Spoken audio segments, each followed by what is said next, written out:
Engender urges the Scottish Government to create a new offence on misogyny. Every so often, the feminists come out in their droves to effectively test the waters. First instance being when they criminalised upskirting. Something that would have been done a lot sooner had it not been for the fact that in the background of their proposals, they were trying to shoehorn in offences relating to misogyny as well. And then again, when it was officially criminalised, that being upskirting, they then came back out again, Stella Creasy springs to mind, to push for an offence relating to misogyny. And again, it kind of went silent. And it's been silent for some time. We're really going to go down the line of trying to push for misogyny to be treated as an offence, as a hate crime in its own right. Then it's only common courtesy to incorporate misandry as well. But it's strange how these people are all about equality seem to have a real hard time accepting misandry as well as. With the term misogyny, words such as violence, harassment, abuse, discrimination have all seen a permanent expansion in relation to the goalposts in order to accommodate never-ending updates to the definitions of said words. So anyway, a new report from the feminist organisation Engender makes the case for a standalone misogyny offence to challenge the epidemic of harassment and abuse facing women and girls. Making women safer in Scotland, the case for a standalone misogyny offence. For over 4 decades, Scotland has been grappling with questions about how it responds to the types of crimes that victimise women, another word that has its goalposts on a permanent expansion. The majority of this conversation has happened within the frame of what we understand to be violence against women, defined in our national strategy as the violence and abusive behaviour carried out predominantly by men directed at women and girls precisely because of their gender. It stems from your fucking systemic rooted women's inequality, another word that's constantly been updated, and which includes domestic abuse, rape, sexual assault, commercial exploitation and so-called honour-based violence. Law and hate crime has been reconsidered in Scotland. Feminist women's organisations are considering afresh the near ubiquitous harassment of women in public places, workplaces and online might be tackled in part for the development of an offence specifically designed to criminalise misogyny.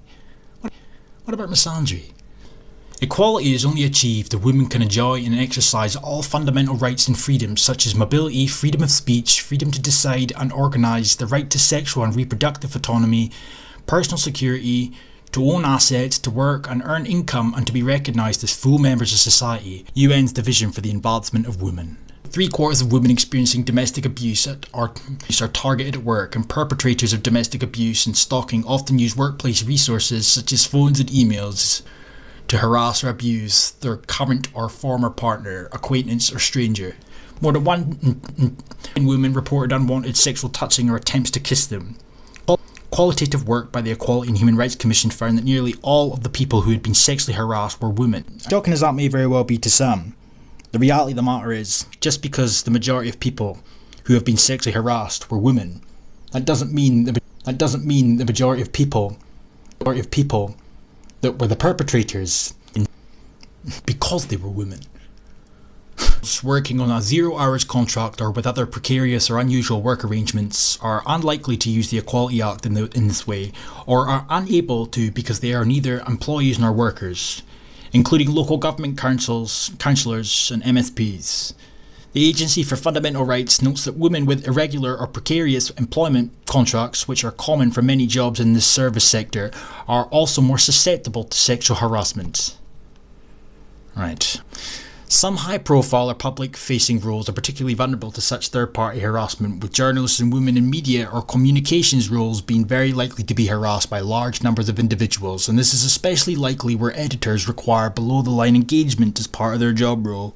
In 2016, The Guardian carried out a quantitative analysis of its own below-the-line comment threads. After examining 70 million contributions, it found that of its 10 regular writers who received the most abuse, 8 were women, 4 white and 4 were women of colour, and 2 were men of colour, with the 10 regular writers receiving the least abuse being men. Of all employees and workers surveyed, 4 out of 5 women experienced sexual harassment did not report this to their employer. A small-scale survey of people in Scotland found that 68% of people witnessed or experienced sexual harassment but did not report this. Come away with these statistics that I presume are supposed to create the shock and awe factor. You fail to realise that they're completely baseless. You can't take statistics of people who claim that they've been the victim of something but yet didn't report it. It's ridiculous. This is nonsensical. The reporting identified by the Equality and Human Rights Commission included the view that raising the issue was useless as the organisation did not take the issue seriously, a belief that alleged perpetrators, particularly senior staff, would be protected, fear of victimisation and a lack of appropriate reporting procedures. Sexual harassment damages women's working lives, with women describing sexual harassment as having a negative impact on their mental health, making them less confident at work and inducing them to avoid certain work situations. Some responses are likely to diminish their performance and their propensity to apply for and to be appointed to promoted posts. In this way, harassment contributes to the glass ceiling to a role in the work subordinate role and the population level gender pay gap. Strategy for eradicating violence against women and girls recognises the education system as a key setting for shifting the discriminatory cultures, attitudes and behaviours that lead to violence against women and girls. Here we go. It was a matter of time before this got brought up. Their excuse for targeting nursery children, empowering girls. It's all about prioritising girls. It's all stamping out the toxic masculinity before it can flourish. Sexist and gender-based bullying, of which women and girls are overwhelmingly the target, can range from name-calling and peer group policing around gender conformity.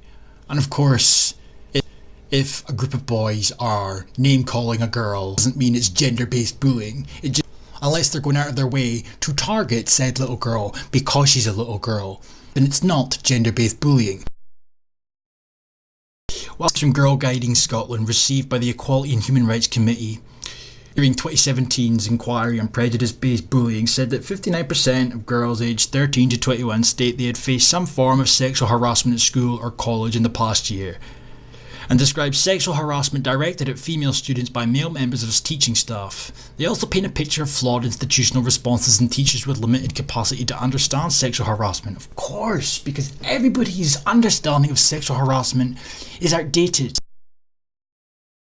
64% of those aged 11 to 16 saying that teachers or staff sometimes or always tell girls to ignore sexual harassment.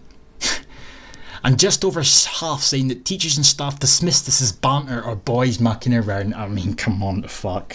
It's just so cliche. To the immediate damage to girls' health. Sexual harassment in the classroom also undermines broader policy ambitions around gender inequality. For example, preliminary work by IFS that looked at girls' propensity to opt for physics school-based qualifications identified that 67% of girls surveyed agreed or strongly agreed that STEM jobs are male-dominated. Convenience. Talk about killing two birds with the one stone, eh? So all of the above, aforementioned misogyny, discrimination, violence against women, etc., is now being blamed for why there is a disparity when it comes to STEM subjects in schools. Time being, it's still male dominated because of the aforementioned violence against women. Really nothing to do with the fact that there is currently a heavy focus in trying to coerce girls to enter STEM. So not only is the report now implying that harmful gender stereotypes, etc., they're outdated and harmful, remove all gender stereotypes, but it's also now going a step further by attempting to strengthen the case to continue the work to try and get girls into STEM. How convenient. Centre reported that fuck off. Harassment and other forms of online violence against women disrupt online violence. Come on, the fuck. Disrupt online life with threats of violence, privacy invasions, reputation harming lies, calls for strangers to physically harm victims and technological attacks. And of course, it happens to men as well, and not every perpetrator will be a man. As Amanda Hess observes, when anonymous posters say they would like to rape us or cut off our heads or scrutinise our bodies in public or shame us for our sexual habits, they serve to remind us in ways both big and small that we can't be at ease online. Misogyny is also aimed at men. What? Emma Jane provides a short list of high-profile men who've been targeted with misogynistic messages on top of the abuse that they receive anyway, describing their female partners and family members, including those adopting the rhetoric of sexual violence, and notes that these examples show that violent misogyny can still be present in cyber hate. And it is now a space that is integral to everyday life and citizenship. Every careers of all kinds require individuals to engage with social media, to transcript business, to profile themselves, etc, etc. The Council of Europe notes that cyber harassment constrains women's careers, including acting as a drag on women opting for male-dominated technology careers. Of course! Women receiving abuse online is responsible for why women won't go into male-dominated subjects.